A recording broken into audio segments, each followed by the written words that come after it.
कारण क्या रहा, मतलब उनको जमीन आवंटित करने को लेकर कुछ पार्षदों ने वो विरोध किया? उनका अभी मेरे को संज्ञान में नहीं है, तो मैं उसका जो अनियमितताएं खोलने वाला था उसे भी दबा दिया। जैसे वो यूनिपोल की फाइल थी, अपने इनकी फ्लैक्स की फाइल थी, ठीक है। इस तरीके से इन्होंने 3-4 मुद्दों को दबा दिया। अगर वो मुद्दे खुल जाते तो अनियमितताएं खुलती और उसके अंदर जो भी कसूरवार होता उसका कहीं ना कहीं सामने चेहरा भी आ जाता, परंतु इन्होंने ध्यान भटकाया। और कई फाइल के मुद्दे थे, जो फाइल जो हाथ गायब हो रखी हैं, वो फाइल नहीं मिल रही हैं। यूनिपोल का था, यूनिपोल का एक साइड का टेंडर होता है ठेकेदार का, और उस पर वो दोनों साइड पोल लगाता है, वो यूज़ करता है उसको, तो वो लाखों रुपए की शपथ लगा रहा, निगम में किसको दे रहा है। निगम की ज़मीन किसी को नहीं देंगे, लेकिन एक माननीय मंत्री जी का एक प्रस्ताव था बस अड्डे के लिए ज़मीन, वो सहर्ष स्वीकार कर लिया गया। तो चौकी में जो ज़मीन का प्रस्ताव था तो उसमें ये कहा गया कि पार्षद जी पहले देख लें कि ज़मीन कहाँ देनी है, तब उसके पश्चात उसमें डिसीजन लिया जाएगा। बहुत बहुत शुभकामनाएं देती हूँ कि इनकी आज पूरी उनकी प्रस्ताव पास किए गए हैं और उनका सम्मान किया गया है। बहुत बहुत धन्यवाद।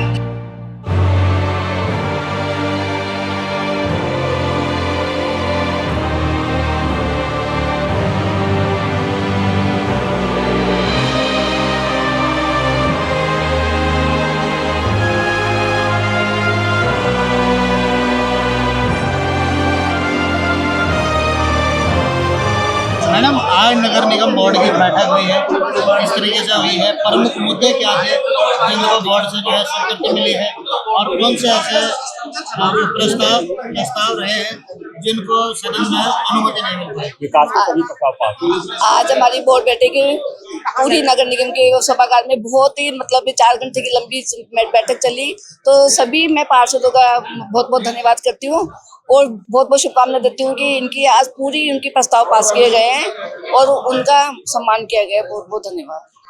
जमीन को लेकर कुछ प्रस्ताव आए थे, सारे प्रस्ताव उनके पास किए गए हैं। जमीन के जमीन के उनको लेकर कुछ बाधा आई है, क्या उसका कुछ मेजर कारण रहा? उसका कारण क्या रहा, मतलब उनको जमीन आवंटित करने को लेकर कुछ पार्षदों ने वो विरोध किया? उनका अभी मेरे को संज्ञान में नहीं है, तो मैं उसका सर, बोर्ड बैठक में कौन कौन से आज प्रस्ताव पास हुए और कौन कौन से छूट गए जो देखिए, नहीं हो सके? वो आज बहुत एक खुशीनुमा बोर्ड बैठक हुई, शांतिपूर्ण बोर्ड बैठक संपन्न हुई। मैं सबको बहुत बहुत बधाई देता हूँ, बहुत बहुत शुभकामनाएं देता हूँ। और जितने भी विकास के प्रस्ताव थे लगभग सारे पास हो गए। एक दो जमीनों के प्रस्ताव जो थे वो हमने पहले ही भी रखा था कि भाई हम निगम की ज़मीन किसी को नहीं देंगे, लेकिन एक माननीय मंत्री जी का एक प्रस्ताव था बस अड्डे के लिए ज़मीन, वो सहर्ष स्वीकार कर लिया गया। और बाकी जो है वो सारे जो है, और एक और प्रस्ताव था वो भी सहर्ष स्वीकार कर लिया गया।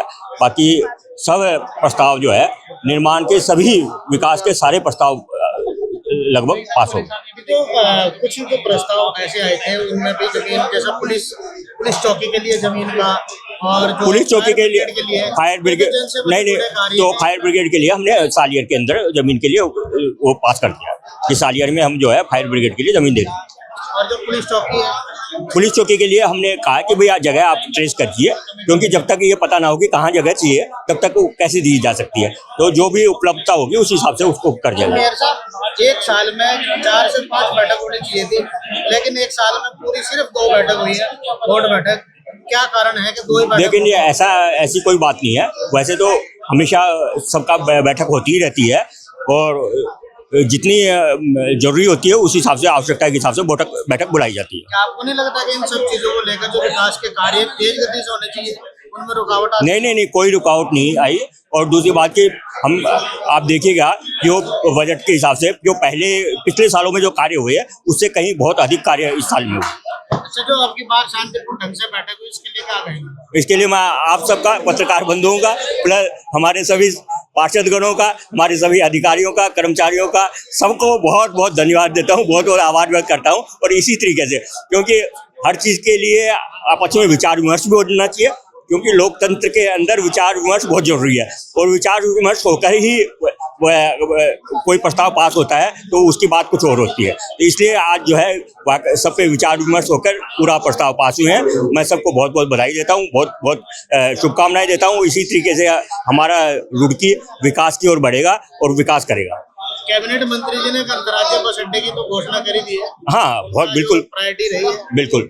अब वो और उनसे क्या उम्मीद रखते हैं कि नगर निगम को भी वो support देखिए बहुत समय बाद हमारे रुड़की को कैबिनेट मिनिस्टर मिला है, तो हम तो चाहते ही हैं कि रुड़की के विकास में 4 चांद लगे और इससे भी 4 गुनी जो है वो विकास में वृद्धि हो। धन्यवाद। नगर निगम से क्या मतलब देखिए ऐसा देखिए नगर निगम को किस तरह से सपोर्ट कर देखिए वो उनका जो विधानसभा क्षेत्र है वो पूरा निगम में है, 100% निगम क्षेत्र का है, तो वो जो विकास होगा वो निगम का ही होगा। आज की जो बैठक थी माननीय महापौर जी की अध्यक्षता में, जिसमें हमारे सभी पार्षदगण लगभग उपस्थित रहे और बहुत ही सौहार्दपूर्ण वातावरण में यह बैठक संपन्न हुई। सभी माननीय पार्षदगणों द्वारा, माननीय महापौर मैम द्वारा और जो हमारे माननीय मेंबरान हैं, जैसे माननीय विधायक जी, माननीय मंत्री जी के द्वारा जो प्रस्ताव आए थे वो, और माननीय सांसद जी की तरफ से भी आए थे, उनके प्रतिनिधि की तरफ से, उनको लगभग सभी पे सर्वसम्मत से उसको पास किया गया। 1-2 प्रस्ताव जमीनों को लेकर थे, तो उसमें भी जैसे फायर ब्रिगेड की जमीन के संबंध में था, तो उनको जमीन बोर्ड के द्वारा सालियर में देने का प्रस्ताव किया गया है। और एक चौकी के लिए जमीन थी, तो जो माननीय हमारे पार्षद जी हैं 25 नंबर, उन्होंने किया था, तो उसमें बोर्ड के द्वारा कहा गया कि जमीन चिन्हित कर लें कहाँ जमीन है, फिर उसके बाद अगले बोर्ड बैठक में रख के कार्रवाई की जाएगी। तो आज बड़े अच्छे वातावरण में सभी पार्षदगणों द्वारा विकास से संबंधित सभी प्रस्ताव लाए थे और उस पर काफ़ी चर्चा और विचार विमर्श किए, और चर्चा के पश्चात 1 बाय 1 जो है प्रस्तावों को पढ़ा गया और उनके द्वारा उसको पास किया गया। कितने से टोटल प्रस्ताव है? प्रस्तावों की संख्या चूंकि हमारे 40 पार्षदगण और कुछ पदेन जो सदस्य होते हैं, तो उसको देखते हुए करीब 150-200 के लगभग प्रस्ताव हैं टोटल। इसमें कितने सर ऐसे रहे कि जिनको पार्षदों की बिना अनुमति के मतलब जो उनके विरोध के चलते जो है नहीं पास होते? नहीं, 1-2 प्रस्ताव जमीन को लेकर था कि जमीन देनी है कि नहीं देनी है, तो जिसे फायर ब्रिगेड काशीपुर में जमीन मांग रहे थे, लेकिन बोर्ड का कहना है कि काशीपुर से ज़्यादा उपयुक्त तो हम सालियर में उनको जमीन देंगे। और अन्य लगभग और एक प्रस्ताव आया था वो चौकी के संबंध में, तो चौकी में जो जमीन का प्रस्ताव था, तो उसमें ये कहा गया कि पार्षद जी पहले देख लें कि जमीन कहाँ देनी है, तब उसके पश्चात उसमें डिसीजन लिया जाएगा। सर बहुत सी पार्षदों ने अपनी मेजर ऐसी समस्या उठाई है जिनका जवाब जो है बोर्ड दे ही नहीं पाया। क्या लगता है कि मतलब नगर निगम का जो प्रशासन मतलब जो संचालक है उसमें तो मेन आप ही है, और जो निचले स्तर के अधिकारी हैं, क्या उनका समन्वय नहीं है पार्षदों के साथ, या वो जो मतलब जो समस्याएं हैं वो मतलब बोर्ड बैठक में आई है जो कि बोर्ड बैठक में नहीं आनी चाहिए? एक मतलब डस्टबिन हटाने के लिए बोर्ड बैठक में प्रस्ताव रखा जा रहा है। क्या नगर निगम प्रशासन इतना लापरवाह है और इतना मतलब अपनी ड्यूटी से लापरवाह है कि वो चीज को सोच ही नहीं पा रहा कि बिना बोर्ड के प्रस्ताव को हम काम नहीं करना? नहीं, कई चीज़ें देखनी पड़ती है, जैसे डस्टबिन का या वो एकाध आया कि फाइलों में टाइम लगना, तो उस संबंध में जिसे निर्माण कार्य से संबंधित है, तो हमारे पास एई और एक्शन ना होने के कारण हमें वहाँ भी भेजना पड़ता है, तो उसमें टाइम ज़्यादा लग रहा था। तो हमने इनको कहा कि 15 दिन के अंदर सभी जो है हमारे जो पटल प्रभारी है और जो एसएनए वगैरह है, एई वगैरह जेई अपने साइन कर देंगे, तो ताकि वर्क ऑर्डर जल्दी हो जाए। और रही बात डस्टबिन की, तो अभी हम जो पुराने 20 वार्ड हैं, कोशिश ये है कि 20 वार्ड को डस्टबिन फ्री करें, और उस दिशा में हम लोग काम कर रहे हैं। अभी हमारे पास संसाधन कम थे, तो 20 गाड़ियाँ जो हमें निदेशालय से प्राप्त हुई हैं, कुछ अभी हमने 3 ट्रैक्टर खरीदे हैं, कुछ ट्रालियाँ खरीदे हैं। इसी तरीके से अन्य संसाधन जुटाए जा रहे हैं। तो जैसे जैसे और हम 80 रिक्शा रेडे के लिए भी वर्क ऑर्डर करने वाले हैं, तो जैसे जैसे संसाधन बढ़ते जाएंगे, ये जो डस्टबिन की समस्या है, कोशिश ये रहेगी कि इसी फाइनेंशियल ईयर के लास्ट तक कम से कम पुराने वार्डों में डस्टबिन घट जाए। ये समस्या बोर्ड बैठक तक आनी जरूरी है या नहीं? मतलब मेरा कहना है नहीं, जो इस तरह की समस्या, चूंकि पब्लिक से सीधे जुड़े होते हैं हमारे माननीय पार्षदगण और मेयर साहब, तो उनके सामने जैसे डस्टबिन हटा दी गई या वहाँ कोई समस्या आ रही, गाड़ी समय से नहीं पहुंची, तो वो सबसे पहले फेस करते हैं, तो उनकी जानकारी में होना चाहिए, इसलिए बोर्ड में आती है। अच्छा सर, एक एडवर्टाइजिंग कंपनियों के जो वर्तमान टेंडर हुए और जो पहले भी जो कंपनियां नगर निगम के टेक होल्डर रही है, उनको लेकर एक आपसी गतिरोध चल रहा है टेंडर मिलने को लेकर और ना मिलने को लेकर। पहली कंपनी का आरोप है कि जी वर्तमान जो कंपनी को टेंडर मिला है उसमें नियमितता बढ़ती गई है। वर्तमान कंपनी ने आरोप लगाया कि जो पहले कंपनियां जो रही हैं उन्होंने उनका स्टाफ शुल्क चोरी कर लिया, जो एक शर्तें थी वो पूरी नहीं की गई। तो नगर निगम की इतनी लापरवाही सर सामने आ रही है, एक दूसरे पर आरोप प्रत्यारोप हो रहे हैं, स्टाफ तक के जो अनुबंध प्रक्रिया थी उसको भी पूरा नहीं किया गया। ऐसे में सर नगर निगम का इतना बड़ा खेला हो रहा है, कोई संज्ञान नहीं ले रहा। नहीं, इसमें जो यूनिपोल का टेंडर हुआ था यहाँ, और विगत कई वर्षों से चला रहा, कभी 2 साल का होता है, कभी 15-16 महीने या 21 महीने का। तो अभी जो विगत हुआ था जिसकी डेट आज समाप्त हो रही है, उसमें 2% इस अनुबंध की शर्तों में था कि 2% जो टोटल कॉस्ट है उसकी 2% स्टाम्प ड्यूटी पे एग्रीमेंट होगा। लेकिन इधर संज्ञान में है कि जो एग्रीमेंट था उस समय टाइम दिया गया था कितने समय में होना चाहिए, लेकिन एग्रीमेंट नहीं हुआ। तो इस संबंध में संबंधित जो हमारे स्टाफ है उनसे जानकारी प्राप्त की गई, तो उनके द्वारा कहा कि उस जो फर्म है उनके द्वारा एक प्रत्यावेदन दिया गया था कि हम लीज धारक नहीं है, लाइसेंस होल्डर है, इसलिए हमें एग्जम्प्ट किया जाए। लेकिन डिसीजन इनको लेना चाहिए था, वो उस समय डिसीजन नहीं हुआ, वो कमी रही। तो उसमें नहीं, वो स्टाम्प ड्यूटी जो उसमें जितना पैसा आना चाहिए था, वो जितने टेंडर ओपन हुए तो वो सब तो पैसे आ गए, लेकिन जो एग्रीमेंट था स्टाम्प ड्यूटी पे 2% पर वो नहीं हुआ है। उसके संबंध में नोटिस जारी किया जा रहा है और उसका जो फर्म है उसको नोटिस जारी किया जाएगा। नोटिस जारी करने के पश्चात जो अनुबंध की शर्तें हैं जो वो कार्रवाई की जाएगी उसके अनुसार। लगातार ठेका ले रही है, वो सालों से लापरवाही है, तो कहीं नहीं, जो बताया गया कि ये 2 टर्म में ही उनके द्वारा जो एग्रीमेंट है वो 2% का 2 टर्म में नहीं किया, उसके पहले किया गया था, ये हमें बताया गया। तो हम उसकी फाइल दिखवा रहे हैं, जब की दिक्कत हुई होगी उस संबंध में उसको नोटिस दिया जाएगा ताकि कार्रवाई की जाए। कम से कम रुड़की शहर की जो नगर निगम की परिधि है उसमें 50 ऐसे यूनिपोल है जो बिना नगर निगम की जानकारी के इलीगल लगे हुए, और वो उनसे अपने मतलब एडवर्टाइजिंग के माध्यम से पूरा धन वसूली कर रहा है। लेकिन नगर निगम ने आज तक उसको जहमत नहीं उठाई एक जो है नोटिस देने की कि भाई वो नगर निगम की प्रॉपर्टी से कैसे अपना कमाई कर रहा है। नहीं, जो पिछला टेंडर हुआ था उसमें 76 यूनिपोल थे, तो उसको समय समय पे जो हमारी टैक्स टीम है वो वेरिफिकेशन भी करती है।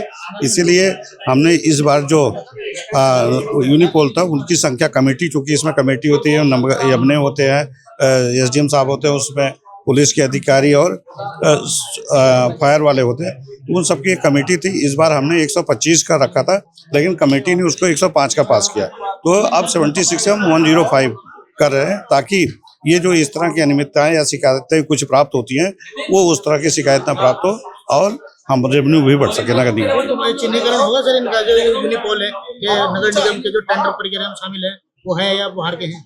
हाँ, वो पूरा होगा। बीच में कुछ हमें जैसे कियोस्क में शिकायत आई थी तो हमने हटवाया था, क्योंकि जो छोटे बड़े थे उनको सब मिला के 100-150 थे उनको करवाया था, तो समय समय सत्यापन होता रहता है। अभी जो होगा इसमें हम नंबरिंग करवा देंगे, ताकि हमारा जो पोल है उसमें नंबरिंग करवा देंगे, ताकि नगर निगम का कौन कौन से यूनिपोल हैं वो पता चल जाए। तो ये जो रेवेन्यू लॉस का जो मामला है सर, इसमें कोई कर्मचारी से चिन्हित है जिसके खिलाफ अभी नहीं, कंपनी को ब्लैकलिस्ट किया जाए? नहीं, अभी उसको हम नोटिस, देखिए अनुबंध की शर्तों के अनुसार हम पहले नोटिस देते हैं, नोटिस देने पे उसका जो रिप्लाई होगा और जो हमारी अनुबंध की शर्तें थी उसी के अकॉर्डिंग टू कार्रवाई की जाएगी। अच्छा, नगर निगम सर ज्यादातर फोकस जो कर रहा है वो इंटरलॉकिंग टाइल बिछाने के लिए कर रहा है, जबकि उनकी जो एक लाइफ है वो ज्यादा अच्छी नहीं है, और उसका जो मतलब डालने की जो प्रक्रिया है वो भी गुणवत्ता के दूसरी तरफ ही है, क्योंकि वो जो धरातल को दिखा देते हैं। कई बार शिकायत भी की गई, आपने भी काम रुकवाया है, उसमें चेंजिंग भी कराए हैं, उसके बावजूद सर वही प्रक्रिया है। क्या मतलब इंटरेस्ट ज्यादा है नगर निगम को? जो मेजर रोड होते हैं वो ब्लैक टॉप कराए जाते हैं, बिटुमेन से बनवाए जाते हैं, और कुछ सीसी रोड होते हैं। लेकिन अमूमन जो बोर्ड में प्रस्ताव आते हैं वो माननीय पार्षदगणों के द्वारा दिए जाते हैं, क्योंकि जो टाइल्स का निर्माण करवाते हैं ये सब एक तो बारिश के लिए थोड़ा सा सूटेबल होती है और जल्दी बच जाती है। इसी के दृष्टिगत मुझे लगता है कि जो पार्षदगण प्रस्ताव देते हैं उसके तहत किया जाता है, लेकिन फिर भी उसकी फिजिबिलिटी वगैरह और सब चीज़ें चेक करवाई जाती हैं कि कहाँ कौन सी रोड सूटेबल है उसको बनवाया जाए। लेकिन ये देखा जा रहा है कि विगत कुछ वर्षों से इंटरलॉकिंग टाइल्स बढ़ रही है, लेकिन अभी एक मच्छी मार्केट का मेन रोड है उसमें भी इंटरलॉकिंग टाइल्स रखे थे, तो हमने अभी एक्शन PWD को लेटर भेज रखा है कि क्या ये जो कि मेन रोड है इसमें इंटरलॉकिंग टाइल्स क्या मतलब फिजिबल होगी कि नहीं होगी, तो हमने उनसे जानकारी प्राप्त कर रखी। सर, प्रधानमंत्री आवास योजना के शहर में जो लोगों को जरूरत है कब नगर निगम कैंप लगा रहा है, बहुत सारे लोगों को आवश्यकता है। अभी प्रधानमंत्री आवास योजना की हमने 2-3 बार बैठक की थी यहाँ, तो हमारे जो प्रत्यावेदन आए थे वो करीब 100 आए थे, तो उसको तहसील में भेजा गया, चूँकि उसमें लैंड चाहिए। 2 कैटेगरी के होते हैं, एक उसमें जो 100% नगर निगम पैसा बेयर करता है, गवर्नमेंट देती है पैसा, और एक होता है कि उसमें बेनिफिशरी होता है कि 2.5 लाख रुपए वो जो लाभार्थी है वो देगा, 3.5 लाख रुपए गवर्नमेंट। तो वो तो लॉटरी बेस पे होता है, वो स्टेट लेवल पे होता है। लेकिन जो हमारे यहाँ से है उसमें विगत 4-5 वर्षों में 150 की DPR हुई थी। इस समय अभी तक 74 मकान उसमें आवंटित हो चुके हैं, कंप्लीट हो चुके हैं।